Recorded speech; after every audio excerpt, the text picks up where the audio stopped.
자, 오늘은 부자 아빠, 가난한 아빠에 대해서 이야기하도록 하겠습니다. 이 부자 아빠, 가난한 아빠는 많이 들어보셨을 거예요. 그 책 내용 중에서 우리 젊은 청춘들이 꼭 알았으면 하는 그런 핵심 내용들, 그것을 말씀을 드리려고 해요. 그러니까 저는 이걸 보면서 이제 부자 청춘, 가난한 청춘 이렇게 이제 생각을 해보는 거지. 부자 아빠 밑에 부자 청년이 나올 수도 있는 거지만 또 가난한 청년이 나올 수도 있는 거고, 또 가난한 아빠 밑에 부자 청춘이 나올 수도 있는 거니까 이건 생각하기 나름인 것 같아요. 그래서 이거를 Rich Dad라고 하고 이거를 Poor Dad라고 하는데, 이 책에서 가장 핵심은 뭐냐면 현금 흐름이에요. 이거를 이제 영어로 캐시플로우다 이 말을 하는데, 돈이 흐르는 거예요. 왜 흐르냐면 그 돈이 들어와야 생활비도 하고 먹고 쓰고 하기 때문에, 그죠? 책도 사보고. 그러면 이 현금으로 돈이 나오는 거에 네 가지 구조가 있어요. 어떻게 네 가지 구조가 있냐면, 첫째가 직장인이에요. 회사를 다니는 거야. 회사를 위해서 일한다. 그러다 보니까 회사의 그늘 아래, 보호 아래 있으니까 어때요? 안정적이죠. 직장인은 안정적이다.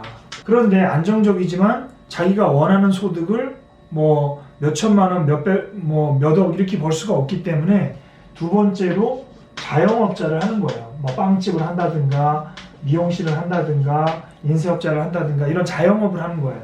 자영업은 소득은 많이 벌 수 있는데 위험한 점은 소득이 변한다는 거야. 일정하지가 않아요. 소득이 불규칙하다. 그래서 세 번째는 뭐냐면 사업가가 되자 이렇게 얘기를 해요. 사업가. 개인 사업가도 있지만 법인 사업가도 있죠. 자영업이라는 건 셀프 인플로이어라고 해서 자기가 자기를 고용하는 거야.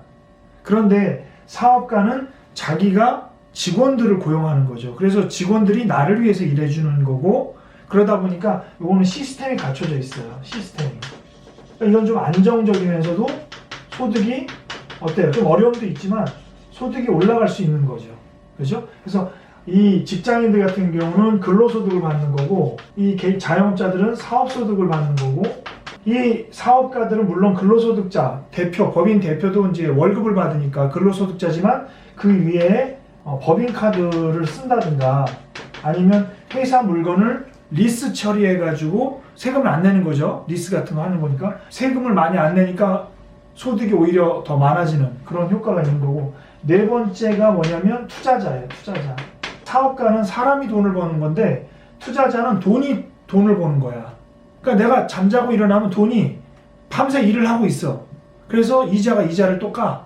또 1년 외국 갔다 오면은 부동산이 임대소득을 만들어내고, 이런 게 이제 투자자예요. 그래서 이거는 임대소득 등 우리가 얘기하는 불로소득이죠. 일을 안 해도 나오는 거다. 중요한 거는 이 직장인이면서 빵집도 하고 사업자도 되면서 투자도 하는 사람이 있겠지. 이 네 가지를 다 할 수도 있다 이 얘기예요. 꼭 한 가지만 하는 게 아니라 두 가지를 할 수도 있고 세 가지를 할 수도 있고, 저 같은 경우는 강의를 해서 강의료를 받고, 유튜브를 해서 유튜브 인세도 받고, 책을 써서 인세도 받고, 이런 여러 가지 소득이 나올 수 있는 거잖아. 현금 흐름을 여러 가지로 만드는 게 좋은 거야. 그럼 이렇게 돈이 나오면 어떻게 관리를 해야 되냐? 수입이 들어올 거야. 이 네 가지를 통해서. 그러면 지출을 하는데, 어떤 사람은 쓸 거 쓰고 나서 저축 투자를 해가지고 자산을 만들어요. 여기서 말하는 자산이라는 건 뭐냐면, 어떤 물건을 샀는데 부동산을 사든 현금을 사든 예금을 사든 뭘 샀는데 여기서 내 주머니로 돈이 들어오게 하는 거는 자산이야. 집을 하나 샀는데 그 집을 월세를 주고 임대료가 나와요. 월세가. 그러면 그 집은 자산이에요, 부채예요? 자산이죠. 내 주머니에 돈이 들어오니까. 근데 어떤 사람은 지출할 거 쓰고 차를 사는데 남의 돈으로 차를 사는 거야. 집을 사는데 은행 돈으로 집을 사는 거야. 그러면 내 주머니로 돈이 들어오는 게 아니라 은행으로 돈이 들어가지. 그죠? 대출해준 사람한테 돈이 들어가자. 그런 거를 내 주머니에서 나가는 거를 뭐라고 하냐면 부채라고 그래.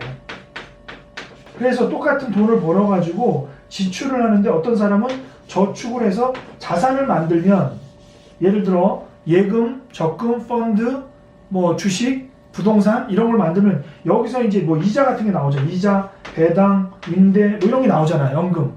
이런 게 나오면 이게 또 뭐가 되는 거야? 수입이 되죠. 수입이 늘어나면 다시 이걸로 다시 자산을, 빌딩을 또 하나 사. 그 빌딩에서 또 임대료가 나와서 모아가지고 또 뭐 사. 또 빌딩을 또 사. 이렇게 자산을 만들면 여기서 나오는 돈들이 이 돈으로 다시 자산을 구입하고 이런 선순환을 하는 경우가 있고, 어떤 경우는 남들이 땅 사고 차 사니까 배 아프니까 내 돈이 없으니까 어떻게 생활비 다 쓰고 여름휴가비 쓰고 명품 사고 뭐 이렇게 막 하다 보니까 내 돈이 없어. 그럼 어떻게 해? 남의 돈을 빌려서 사용하는 거지. 이게 뭐예요? 부채예요, 부채. 결국은 내가 버는 돈보다 지출이 초과를 하게 되는 거죠.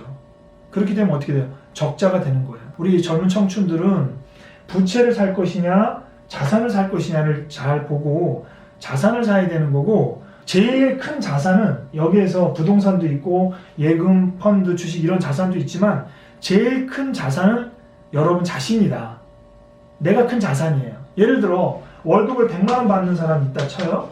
은행에서 100만 원이 나오려면 얼마를 맡겨야 되냐면 10억 원을 맡겨야 이자가 1%라고 했을 때 월 100만 원이 나오는 거죠. 내가 100만 원의 알바비를 받는다는 건 내 가치가 얼마라는 거야? 10억 원이라는 거예요. 여러 가지 뭐 부동산을 사는 것도 좋고 금융자산을 사는 것도 좋지만 제일 먼저 해야 될 거는 여러분 자신이 가장 큰 자산이기 때문에 여러분의 가치를 높이는 게 제일 중요하다는 거죠. 이해되시죠? 그래서 책도 많이 읽어야 되고 공부도 많이 해야 되고 재테크 과외도 보셔야 되는 거예요. 네. 여러분 자신에게 투자하시기 바랍니다. 오늘 여기까지 할게요.